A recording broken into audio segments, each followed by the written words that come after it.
kumusta ka na? Mag-ingat ka lang, gano'n. Ang biro niya sa akin, sir, i-break ko yung record mo sa pagtatago.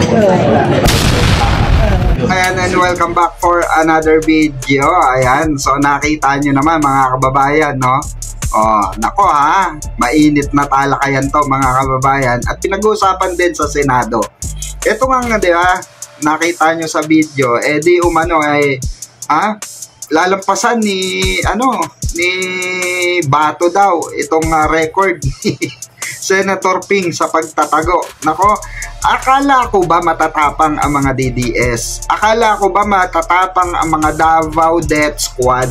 Akala ko ba is talagang pumapatay kayo? Diba? Bakit po siya nagtatago na kayo? Diba? Bakit nagtatago na kayong lahat? Oh, hindi pa nga nare-release itong warrant of arrest mo, Bato. Oh, Bato, dihimod, dihimod, dihimod, di betlog of digong. Yung kanang itlog, no, na hinihigop mo dati kay digong. Oh, nawala na. Bakit? Takot ka kay Trillanes? Takot ka posasan ni Trillanes? Oh, akala ko ba bring it on? Akala ba namin made my day? Oh, sumisigaw-sigaw ka pa. Oh, singaw lang pala talaga mga kababayan ang tapang ng mga DDS na ito. Etong mga DDS block na ito, Duterte block, puro singaw lang pala ang tapang. Oh, papunta na po sa pagiging most wanted itong si Bato mga DDS, kayo anong masasabi nyo rito, no, sa pagtatago ni ni Bato? Hindi nyo man lang ba sasabihan si Bato na kung si Digong nga, si Tatay Diggs nga diba, sumunod sa protocol, bakit ikaw Bato nagtatago ka? Samantalang pinagkalulo nyo, wala kayo nung mga oras na si Tatay Digong ay kinaladkad ni kinaladkad ni General Torre. Baka takot din makaladkad itong na to, si Panotchi, 'di ba? Ito ang mahirap sa mga mga kababayan, sa mga partido ni Digong.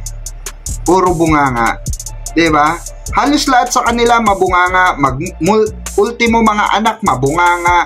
Pag pinalagan mo ayaw. 'Di ba? Si Sara Duterte, mabunganga. Nung pinalagan, iyak ng iyak. Takbo dito sa mga supporter ng tatay niya. Ganun din si Baste. Nung naghamon, putak ng putak, pinalagan ni General Torre, urong ang bayag. Si Pulong ganun din. Nung putak ng putak, hinamon ni Senator Trillanes, urong din ang bayag. Sa anong urong ang bayag, 'di ba? Hinamon ni Senator Trillanes, kung wala ka talaga, tattoo diyan, pwede natin ipakita kung wala ka talagang tattoo. 'Di ba? Ayaw nila. Ayaw ni ni pangalan nito, ayaw nito ni Pulong. Diba? Halos lahat sila mga kababayan. Yan ang mahirap sa mga Duterte siblings, kay Duterte, sa mga DDS, mga DDS troll. Putak lang ng putak. Pero pag pinalagan mo, kinasahan mo, takot. Diba? Eto na. Eto na ba yung magsisilbing aral sa lahat mga kababayan? Diba? Na ang katgaya ni Senator Trillanes ang isa sa mga legendary na nagpaluhod sa mga sindikatong ito. Diba? Kagaya ni PBBM, it's a legendary na ginawa ni PBBM yung pagsugpo sa mga kriminal na nasa Senado, na nasa sangay ng gobyerno, yung mga kriminal na sindikato mga kababayan. Siya ang nagpatupi, siya ang nagpalabas ng mga baho ng mga yudiputang ito, di ba? Etong mga tarantado minuminutong ano na ito, sabi nga ni Robin, di ba? Oh. Ito yung patunay, mga kababayan, na wala yagballs ang mga Duterte. Walang yagballs ang partido nitong mga Duterte Black. Kaya nga si Marcoleta umiiwas na eh. Ayaw na niya madamay sa pangalan nila Digong. Ayaw na niya madamay sa pangalan ni Duterte. Tapos patatakbuhin nyo pa ng sa presidential election si Sara. Kamusta naman kaya magiging kampanya nyo, 'di ba? Kung yung mangilan-ngilan na nasa rally, mga kababayan, sumuko na po, hindi na po sumasama sa mga rally dahil hindi binabayaran ng organizer. Naitampok natin 'yan, 'di ba? May mga DDS na sumasama sa rally na hindi nababayaran, inaalisan po ng organizer. At ang mga rallyista ang pinapahamak. Kagaya nito ni Bato, angas ng angas, wala naman palang angas. Pinalagan ni Senator Trillanes, andyan na yung warrant of arrest niya, tago ng tago. Magiging most wanted na to, malapit na maging most wanted ito, mga kababayan, 'di ba? Malapit na ang hangganan nitong mga taong mapagsamantala dito sa ating gobyerno, 'di ba? Sa ating mamamayang Pilipino. Kasi ito maangas ito hindi ko malimutan to si Bato, mga kababayan, kasi sobrang angas talaga nitong tao na to. Ang angas, 'di ba? Ang yabang. Sige ka nga malangal diyan. Made my day. Sumama ka pa sa sa ICC. Kau magposa sa akin. Kau magano ng warrant of arrest, 'di ba?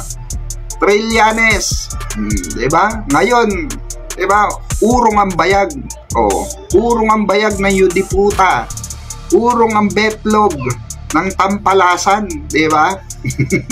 Kaya kayo na ang humusga, mga kababayan, kung itong mga taong ito ay nararapat pa bang iboto ulit. Ito, pagka nanalo pa tong mga ito, ewan ko na lang, mga kababayan, napakasaksakan ng mga bobo na mga butante. Okay? Pagka itong mga ito, yung mga ganitong klase ng kriminal, na ano pa, 'di ba? Na tawag dito, na appoint pa ulit bilang isang senador ng bansang Pilipinas. Naku po. Ito yung mga video kabuuan ng interview kay Senator Ping. So last na po ulit din pa-record, yung sabi niyong conversation niyo through kahit yung sa GC ni Senator Bato. Well, it was in jest, because sa chat group namin, meron kami lahat ng all senators. So, I found time na kumustahin lang siya. Sabi ko, kumusta ka na? Mag-ingat ka lang, gano'n. Ang biro niya sa akin, sir, i-break ko yung record mo sa pagtatanong. Tapos may haha. Yun. So when was that last, sir? During our budget deliberation, mga interpellation. Last week, sir? Nung hindi siya pumapasok na. Hindi naman to last week lang. Hindi naman last week lang, sir? Hindi naman, mga 2 weeks ago. Okay, sir. So gano'n lang, sir, tapos wala na kayong binigay na advice sa kanya? Ano kasi ako? Sabi ko, magtago ka mabuti. Sir, hindi nyo i-advise na lumutang na siya. Biro lang yun. Sir, hindi nyo pa siya advice na lumutang na. Wala pa na official warrant eh. Kaya nga, sir. Pero yung sir, sa issue ng mga absences niya, hindi ba dapat issue yun na nag-absent siya? Well, mga parang siyang absent. So, meron kami sa rules na pagka 30 days, meron yan na meron certain number of days na continuous absence sa session para may sanction. I'm not sure. Ano parusa, sir? Ano pong parusa? Hindi ko sigurado. I think nasa ethics yan or nasa rules namin na yung 30 absences. So ibig sabihin I'm not sure. Okay, sige. Hindi nyo matandaan kung automatic na o kailangan talaga may ang advice ko sa kanya, kung wala siyang intention of surrender, magtago sa mabuti. request ko sa law enforcement, hanapin yung siya mabuti. Trabaho nila yan maghanap. Sir, thank you so Ay, much. sir, last na lang. Wala na yung red flag sa DPWH. Maraming red flags sa DPWH. Meron pa rin, sir. Pero may nakita pa rin. Maraming red flags sa DPWH. Marami pang hindi na discover. So yung mga It seems na yung norm, the new norm sa mga projects, lahat kundi substandard, pero because I have yet to see a project na talaga 100% na perfectly executed. So yung mga nare-raise ni Congressman Lubiste na nakita niya na meron pa rin mga insertions sa 2026, nakita niyo pa Yan, rin, sir? meron naman talaga yun.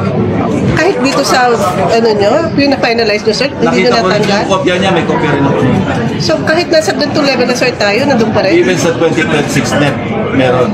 May mga local laws. Pero kaya pa, sir, habulin dito sa Senate? Maalis? Wala na, nawala na eh. Kasi ngayon, mag-amend kami. Okay, sir. Mababali wala na yun, yung mga locables. Wala na.